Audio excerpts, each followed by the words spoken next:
화이트리스트 재판에 들어가는데 네. 그건 넘어가기 전에 블랙리스트 7명 중에 한 명만 무죄고 나머지 6명은 유죄다. 네. 굴비 10개, 12개 묶어놓고 판데 하나 빼고 그냥 이거 다 올판값 내세요 이런 거랑 똑같은 거 아니에요? 조 전 장관의 이제 무죄 부분에 대해서 얘기들이 많아요, 사실. 예. 왜냐하면 납득이 안 되죠, 국민들 입장에서 보면 시간을 좀 보고 말씀. 시간이 없네. 그냥 그거 할 때 얘기하세요. 네, 이게 이런 거에 결정적으로 재판부 입장에서는 그런 고민이 있었던 것 같아요. 실질적으로 블랙리스트 작성과 집행의 실무 책임자가 누구냐면 신동철 전 비서관하고 정관주 전 차관이거든요. 예. 둘 다 1년 6개월 유죄. 그 두 사람이 나와서 우리는 제대로 보고 안 했는데 나 지시 받은 거 없는데 이렇게 얘기를 했거든요. 아주 짧게 말씀드리면 신동철이 그렇게 얘기했죠. 네, 신동철 얘기는 아니 뭐 보고를 하긴 했는데 그거 예전에 그런 게 있었는데 다 해가지고 저 교육문화수석 쪽으로 넘기고 이제는 우리는 소가 아니니까 그냥 일 보세요 이렇게 얘기했다는 거예요. 그리고 이제 정관주 비서관도 본인이 얘기 안 했다는 거죠. 보고를 안 하고 예를 들어서 문제 같은 회의가 있는데 그것도 본인이 주재했다는 것이거든요. 근데 핵심 중인 둘이 그렇게 얘기를 하니까 재판부 입장에서는 검찰 조서보다 자기가 보는 앞에서 그렇게 얘기한 두 사람의 증언을 배척하기가 쉽지 않았을 거예요. 그래서 저는 무죄가 나왔다고 보고 다른 백그라운드 얘기는 자, 박지원 변호사님. 네. 조윤선 무죄.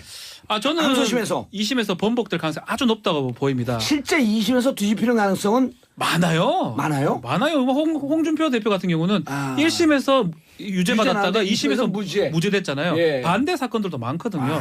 저는 특검에서 전화 위복이 되지 않을까. 새롭게 증거들을 좀 모으고요. 특히 캐비넷에서 뭐가 나왔는지 잘 몰라요. 보고들이 있어요. 그걸 조합할 거고 또 화이트리스트 수사를 하고 있거든요. 어쨌든 조윤선 장관은 빠져나가기 어렵다. 저는 생각이 듭니다. 2심에서 뒤집힐 가능성 하나. 화이트리스트는 아직 1심 재판도 진행이 안 됐어요. 두 개 병합된다고 봤을 때는 무조건 유죄 나올 거라 저는 생각이 듭니다. 알겠습니다. 아닌가요? 그런데 자, 저요? 김태현 변호사님. 저는 쉽지 않을 것 같아요. 아니 근데 이런 국민들 이게 우리 국민들이 제가 그랬잖아요. 어느 한 변호사가 촛불 전에 헌법 특강하는데 6명인가 하나 9명 나왔다는 거예요. 구청에서 이번에 갔더니 250명 왔대. 헌법 특강을 하는데 막 줄을 서갖고 100명 좀 넘게 들어오는데 그럴 정도로 이제 수준이 높아졌는데 무슨 얘기를 하냐면 자 리스트 작성하는데 조윤선 정무 관여하지 않았다? 그럼 그 전에 있던 박준호 정무수석을 기소해야 되는 거 아니야? 이런 얘기까지 나오고 있거든요. 기소 안 하면 특검이 기소하는 거죠. 특검이 하면 아니 그러니까 제가 이제 왜 쉽지 않을 것 같다고 보냐면 유죄가 나오려면요. 제가 봤을 때는 신동철 전 비서관하고 정관주 전 차관이 진술을 바꿔야 돼요. 그 외에 새로운 왜냐면 특검에서 진술한 거하고 법정 진술이 바뀌었잖아요. 그러니까 180도 완전히 했다 안 했다리가 바뀐 거 아니라 뉘앙스가 좀 바뀌었죠. 그럼 뭐 재판장은 자기 눈앞에서 한 진술을 믿을 수밖에 믿는다고요. 검찰 조서 날아가니까. 그렇기 때문에 2심에서 정관주 전 차관이랑 신동철 비서관 내가 다시 생각해 봤는데 지시를 받은 것 같아요. 이렇게 바뀌지 않은 이상 쉽지는 않다고 봐요. 왜냐하면 새로운 증거가 지금 나오기는 특검이 그동안 오래 수사를 했기 때문에 누가 갑자기 행정관 툭 튀어나와가지고 제가 양심 선언하겠습니다. 이건 쉽지는 현실적으로 어렵거든요. 그렇기 때문에 그 두 사람의 진술이 키죠. 그리고 이제 그 정무 그거는 아까 말씀하신 그 박준호 정수성 왜 나오는 거냐면 조금 설명을 드리면 하지 말아요. 해요? 그거보다도 지금 백성문 변호사 이제 판사가 돼갖고 판결하세요. 여기 신동철 정관주 진술이 있기 때문에 번복되기 어려울 것이다. 자, 우리 누굽니까? 누구죠? 박지원 변호사입니다. 박지원 변호사는 캐비넷 비장의 증거가 있을 것이다. 자, 어느 쪽으로 갈까? 백성문 변호사 판결하세요. 저는 김태현 변호사 쪽에 손을 들겠어요. 웬일이래. 왜냐하면 캐비넷 문건 내용 지금 정확하게 우리 모르죠. 그 내용 잘 모르고. 전 조금 아는데. 네. 그래서 저는 이쪽으로 이렇게 들고 싶었어요. 그런데 이제 거기에서 조윤선 장관이 직접적으로 개입했다는 증거가 나오면 모르겠는데 조윤선 장관이 지시했습니다. 이런 내용의 문건은 없을 거라는 생각이 들고요. 나머지 6명의 유죄 받은 사람이 조윤선 근거로 해갖고 우리도 무죄다. 이렇게 주장했잖아요. 그건 좀 달라요. 여기는 신동철 비서관이나 정관주 비서관 같은 경우는 소위 빼도 박도 못한 증거가 있는 거고 김기현 추장도 마찬가지인데 과거에 이런 전례가 한번 있었죠. 그 정윤회 문건 사건 때 그 당시에 김영환 민정수석을 쏙 빼고 그 당시 우병우 민정비서관을 통해서 직거래한 게 있었잖아요. 그거랑 유사하게 본 것 같아요. 알겠습니다. 뭔가 거기다 유진용 장관도 그 얘기했잖아요. 조윤선 정무석이 있기 전에 만들어진 거고 조현선 장관이 좀 억울한 것 같다. 그런 진술들이 모아진다면 재판부 입장에서는 블랙리스트 부분을 뒤집기는 아직은 쉽지 않다. 근데 뭐 아까 박지원 변호사 말씀하셨던 것처럼 캐비넷에서 보물이 나오면 아이고 걸렸어 이게 딱 나오면 모르겠지만 그것도 쉽진 않을 것 같다. 뭐 하나 없겠습니까? 보건데. 막 던지는 거예요. 막 던져. 깜놀로. 진짜 막 던져. 예. 자, 삼성 재판 넘어가 주시죠. 삼성 재판요? 예, 이재용 삼성 임원들이 입을 열기 시작했고 특검에서 한 진술들과 다른 진술하기 시작을 했고. 뭘 열었다는 거예요, 근데?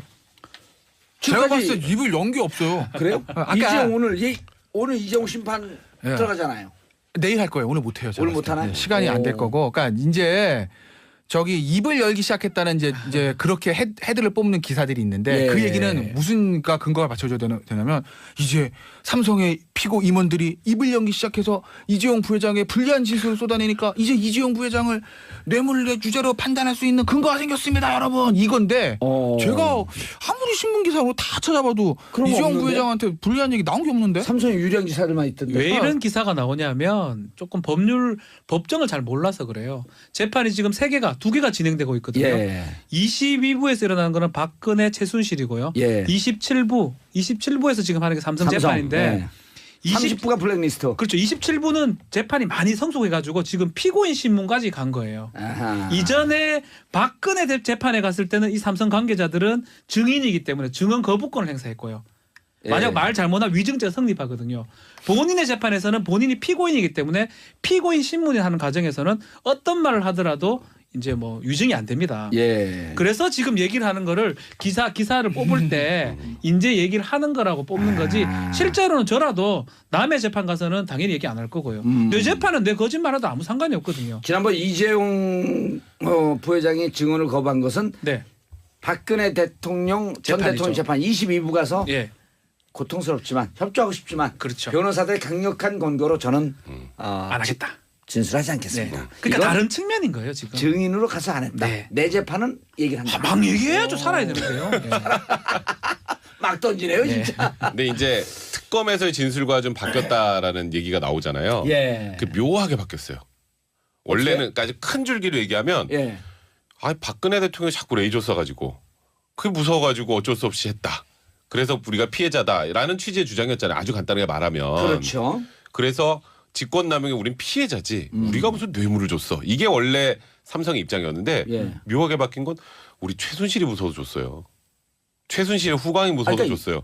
일장에서는 제일 처음에는 최순실 모릅니다. 그런데 안다고 하는 증거도 조금 나오니까 살짝 입장이 바뀌어서 사실은 최순실이 실세인데. 그러니까 우린 박근혜 대통령 때문이 아니고 최순실이 그렇게 알아보니까 박근혜 대통령이랑 친하다 그래서 최순실이 돈 달라는데 안 주면 우리 또 후환이 두렵잖아요. 그래서 줬어요라고 하는 순간 아무 죄도 안 돼요. 그러고 박근혜와 최순실이 공동지갑이라고 하는 것이 입증이 안 되면. 그거 안 되면은 그럼 최순실 공무원 아니잖아요. 그러니까. 그 최순실이 무서워서 줬으면은 전략이 조금 바뀐 거죠? 그러니까 이게 정유라가 진술하면서부터 조금씩 바뀐 것 같아요. 캐비넷도 마찬가지고. 거기다 캐비넷까지. 캐비넷에서 자꾸 뭐 경영권 승계고 나오니까 그걸 우리 잘 모르고요. 우린 최순실을 무서워서 준 거예요. 아니 최순실이 무서워서 줬어요라고 한 다음에 정유라 진술이 나오지 않았나요? 아니죠. 정유라 진술 나오고요. 그다음에 캐비넷 나오고 그다음에 이제 갑자기 삼성의 전략이 박근혜 대통령을 쏙 빼고 최순실이 알고 보니까 그렇게 박근혜 대통령이랑 친하다 그래가지고 안 주면 우리 후환이 두려워서 그래 줬어요. 경영권 승계 우리 그건 잘 몰라요. 캐비넷에서 나오고 우린 잘 몰라요. 이제 그렇게 구도를 바꾼 거예요. 그렇게 해야 살 수 있다고 판단한 거죠.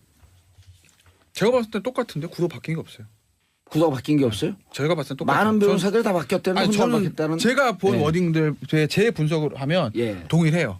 일관돼. 그러니까 뭐 디테일한 것에 차이는 있었지만 큰 줄기는 똑같다는 거예요. 큰 줄기는 레이저 맞아 줬다는 거예요. 그 박 변호사 말은 똑같은데 최순실 그러니까 예를 들어서 요새 와가지고 박근혜 전 대통령이 아니라 최순실 때문에 줬어요가 아니라 그 얘기인 지금도 똑같은 얘기는 해요. 박 전 대통령 레이저 맞아 줬다.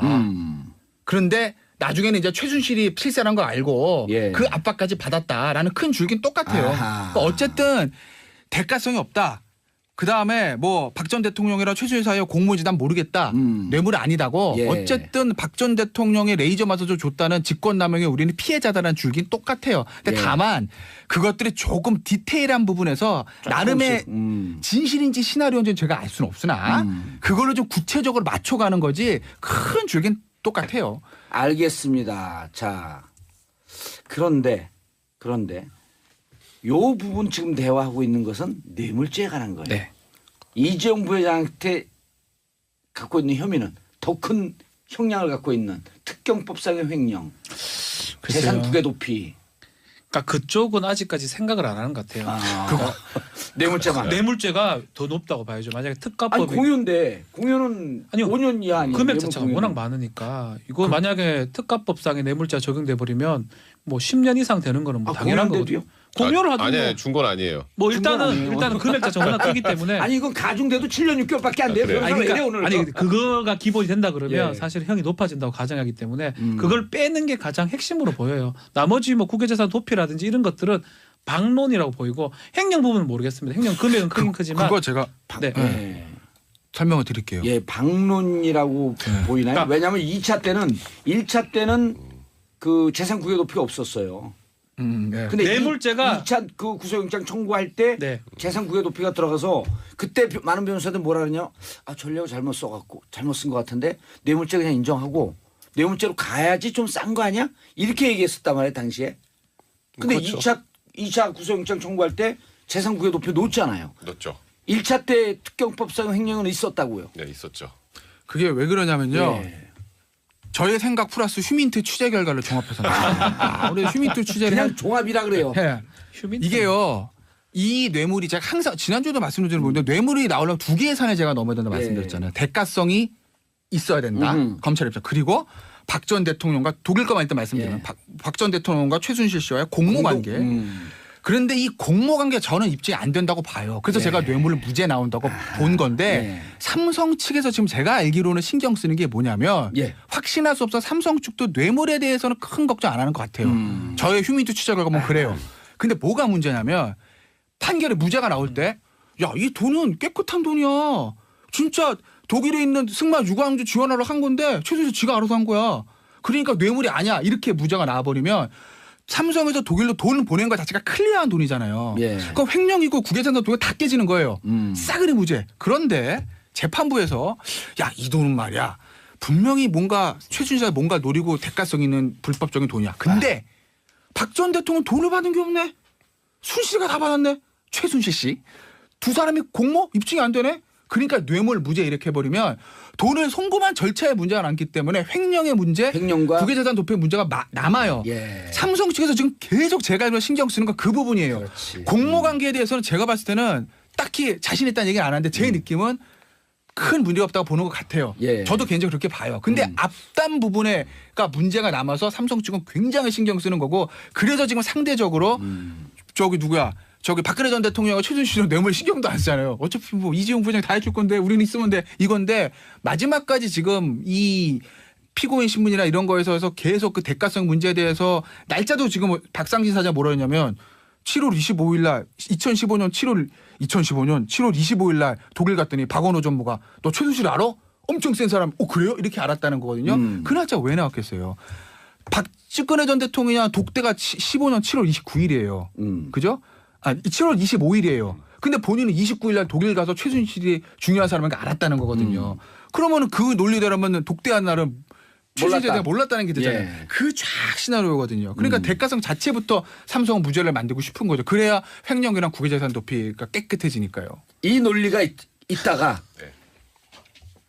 그 뭐죠 이게 이 통이 뭐예요? 무슨 통에서 나오고 아까 뭐 캐비넷 깜짝이야. 그 맞고 있는데 왜 거의 무죄가 나올 리가 있나 저는 싶은데요. 자, 캐비넷에서 나온 게 김영환 전 민정수석이 2014년 6월 삼성의 후계 승계 과정을 모니터링해라. 그게 그리고 그로부터 7월 9월 사이에 우병우 비서관의 지시로 이영상 행정관이 부장검사가 상세하게 과정을 추적했고 언론을 통해서 봤고 몇 번 반복을 하면서 이 과정을 만들었다.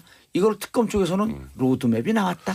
저는 김태현 변호사의 얘기가 얼마 전까지는 통할 얘기였던 것 같아요. 캐비넷 예. 문건 때문에 힘들 것 같아요. 그렇죠. 캐비넷 지금 제가 지적했던 네. 7월서부터 9월까지 만약에 네. 정말 삼성을 이렇게 얘기하는 변호사들도 있어요. 정말 삼성 승계 과정이 이렇게 우리 국가적으로 중요한 사안이야? 그럼 경제수석이 해야지. 민정수석실에서요. 그럼 왜 민정수석이 하죠? 그러니까. 뭔가 은밀하게 해야 되는 거고. 게임 오버예요. 예, 저는 걔 오버하는 게 자네. 아니, 그러니까 캐비넷에 관한 나온 문건들은 대가성에 관한 거죠. 공모관계에 관한 건 아니, 그렇죠. 아니에요. 그러니까 박 전 대통령과 지금 최순실의 공모관계 관련된 부분인데 네. 그게 이제 계속 우리 뭐 경제 공동체니 뭐 그렇게 이제 계속 특검에서 얘기가 나왔었는데요. 그러니까 그걸 입증할 수 있는 여러 가지 간접 증거들은 좀 있죠. 예를 들어서 과거 삼성동 집도 그 부동산 중개업자가 직접 얘기했잖아요. 그 임선희 씨가 와가지고 야 이름 박근혜 말고 다른 이름으로 좀 하면 안 돼 이런 얘기한 것까지 상세하게 얘기를 했단 말이에요. 그 외에 뭐 의상실, 의상비용부터 시작해서 여러 가지 정황 지금까지 증거가 많다. 사실 둘이 한 지갑이라는 것에 관련된 정황 증거들은 꽤 있어요. 그래서 저는 그런 취지로 공모관계는 충분히 인정될 수 있지 않을까. 그렇지 않으면 박 전 대통령 뭘 그렇게 저희 최순실에 관련된 걸 하나하나 뭐 이르재단 케이스포재단도 그렇고 이 승마지원도 그렇고 하나하나 다 챙깁니까? 예, 알겠습니다. 이렇게 주장할게요. 그건 좀 달라요. 여기는 신동철 비서관이나 정관임 비서관 같은 경우는 소위 빼도 박도 못한 증거가 있는 거고 예. 김기현 추장도 마찬가지인데 과거에 이런 전례가 한번 있었죠. 그 정윤회 문건 사건 때 그 당시에 김영환 민정수석을 쏙 빼고 그 당시 우병우 민정비서관을 통해서 직거래. 네, 직거래한 게 있었잖아요. 그거랑 유사하게 본 것 같아요. 알겠습니다. 뭔가 거기다 유진용 장관도 그 얘기했잖아요. 조윤선 정무석이 있기 전에 만들어진 거고 조윤선 장관이 좀 억울한 것 같다. 그런 진술들이 모아진다면 재판부 입장에서는 블랙리스트 부분을 뒤집기는 아직은 쉽지 않다. 근데 뭐 아까 박지원 변호사 말씀하셨던 것처럼 캐비넷에서 보물이 나오면 아이고 걸렸어 이게 딱 나오면 모르겠지만 그것도 쉽진 않을 것 같다. 뭐 하나 없겠습니까? 보건데. 막 던지는 거예요. 막 던져. 깜놀로. 진짜 막 던져. 예. 자, 삼성 재판 넘어가 주시죠. 삼성 재판요? 예, 이재용 삼성 임원들이 입을 열기 시작했고 특검에서 한 진술들과 다른 진술하기 시작을 했고. 뭘 열었다는 거예요, 근데? 제가 봤을 봤을 때 촛불 전에 헌법 특가하는데 6명인가 하나 9명 나왔다는 거예요. 구청에서 이번에 갔더니 250명이 왔대. 헌법 특강을 하는데 막 줄을 서갖고 100명 좀 넘게 들어오는데 그럴 정도로 이제 수준이 높아졌는데 무슨 얘기를 하냐면 자 리스트 작성하는데 조윤선 정무 관여하지 않았다? 그럼 그 전에 있던 박준호 정무수석을 기소해야 되는 거 아니야? 이런 얘기까지 나오고 있거든요. 그 기소 안 하면 특검이 기소하는 거죠. 특검이 하면 아니, 그러니까 제가 이제 왜 쉽지 않을 것 같다고 보냐면 유죄가 나오려면요. 제가 봤을 때는 신동철 전 비서관하고 정관주 전 차관이 진술을 바꿔야 돼요. 그 외에 새로운 왜냐면 특검에서 진술한 거하고 법정 진술이 바뀌었잖아요. 그러니까 180도 완전히 했다 안 했다리가 바뀐 거 아니라 뉘앙스가 좀 바뀌었죠. 그럼 뭐 재판장은 자기 눈앞에서 한 진술을 믿는다고요. 검찰 조선 날아가니까. 그렇기 때문에 2심에서 정관준 전 차관이랑 신동철 비서관 내가 다시 생각해 봤는데 지시를 받은 것 같아요. 이렇게 바뀌지 않은 이상 쉽지는 않다고 봐요. 왜냐하면 새로운 증거가 지금 나오기는 특검이 그동안 오래 수사한 것이거든요. 근데 핵심 중인 둘이 그렇게 얘기를 하니까 재판부 입장에서는 검찰 조서보다 자기가 보는 앞에서 그렇게 얘기한 두 사람의 증언을 배척하기가 쉽지 않았을 거예요. 그래서 저는 무죄가 나왔다고 보고 다른 백그라운드 얘기는 자, 박준 변호사님. 네. 조윤선 무죄. 저는 항소심에서 2심에서 번복될 가능성이 아주 높다고 보입니다. 실제 2심에서 뒤집히는 가능성은 많아요. 많아요? 홍준표 대표 같은 경우는 1심에서 유죄 받았다가 2심에서 무죄됐잖아요. 반대 사건들도 많거든요. 저는 특검에서 전화 위복이 되지 않을까. 새롭게 증거들을 좀 모으고요. 특히 캐비넷에서 뭐가 나왔는지 잘 몰라요. 보고들이 있어요. 그걸 조합할 거고 또 화이트리스트 수사를 하고 있거든요. 어쨌든 조윤선 장관은 빠져나가기 어렵다. 저는 생각이 듭니다. 2심에서 뒤집힐 가능성 하나. 화이트리스트는 아직 1심 재판도 진행이 안 됐어요. 두 개 병합된다고 봤을 때는 무조건 유죄 나올 거라는 생각이 듭니다. 알겠습니다. 아닌가요? 그런데 자 저요? 김태현 변호사님. 저는 쉽지 않을 것 같아요. 아니 근데 이런 국민들이 이게 우리 국민들이 제가 그랬잖아요. 어느 한 변호사가 그랬기 때문에 누가 갑자기 행정가 툭 튀어나와가지고 제가 양심 선언하겠습니다. 이건 쉽지 않아. 현실적으로 어렵거든요. 그렇기 때문에 그 두 사람의 진술이 키죠. 그리고 이제 그 정무 그거는 아까 말씀하신 그 박준호 정무수석 왜 나오는 거냐면 조금 설명을 드리면 하지 말아요. 해요? 그거보다도 지금 백성문 변호사 이제 판사가 돼갖고 판결하세요. 여기 신동철 정관주 진술이 있기 번복, 때문에 네. 번복되기 어려울 것이다. 자, 우리 누굽니까? 누구죠? 박지훈 변호사입니다. 박지훈 변호사는 캐비넷 비장의 증거가 있을 것이다. 자, 어느 쪽으로 갈까? 백성훈 변호사 판결하세요. 저는 김태현 변호사 쪽에 손을 들겠어요. 웬일이래. 왜냐하면 예. 캐비넷 문건 내용 지금 정확하게 우리 모르죠. 예. 그 내용 잘 모르고. 전 조금 아는데. 네. 그래서 저는 이쪽으로 이렇게 들고 싶었어요. 그런데 예. 이제 거기에서 조윤선 장관이 직접적으로 개입했다는 증거가 나오면 모르겠는데 조윤선 그게 안 장관이 나오면. 지시했습니다. 이런 내용의 문건은 없을 거라는 생각이 예. 들고요. 나머지 6명의 유죄 받은 사람이 조윤선 근거로 해갖고 우리도 무죄다. 이렇게 화이트리스트 재판에 들어가는데 네. 그건 넘어가기 전에 블랙리스트 7명 중에 1명만 무죄고 나머지 6명은 유죄다. 네. 굴비 10개, 12개 묶어고 판데 하나 빼고 그냥 이거 다 올판값 내세요 이런 이제 거랑 똑같은 거 아니에요? 조 전 장관의 이제 무죄 부분에 대해서 이제 얘기들이 많아요, 사실. 예. 왜냐하면 납득이 안 되죠, 국민들 입장에서 보면 시간을 좀 보고 말씀. 시간이 예. 없네. 그냥 그거 할 때 얘기하세요. 이게 이런 거에 결정적으로 재판부 입장에서는 그런 고민이 있었던 것 같아요. 실질적으로 블랙리스트 작성과 집행의 실무 책임자가 누구냐면 신동철 전 비서관하고 정관주 전 차관이거든요. 예. 둘 다 그- 1년 예. 6개월 유죄. 그 두 사람에 나와서 우리는 제대로 보고 안 했는데 나 지시 받은 거 없는데 이렇게 얘기를 했거든요. 아주 짧게 말씀드리면. 신동철이 그렇게 얘기했죠. 네, 신동철 얘기는 뭐 보고를 하긴 했는데 그거 예전에 그런 게 있었는데 다 해가지고 저 교육문화수석 쪽으로 넘기고 예. 이제는 우리는 소가 아니니까 그냥 일 보세요 이렇게 얘기했다는 거예요. 그리고 이제 정관주 비서관도 본인이 얘기 안 했다는 거죠. 보고를 안 하고 예를 들어서 문제 같은 회의가 있는데 그것도 본인이 주재했다는.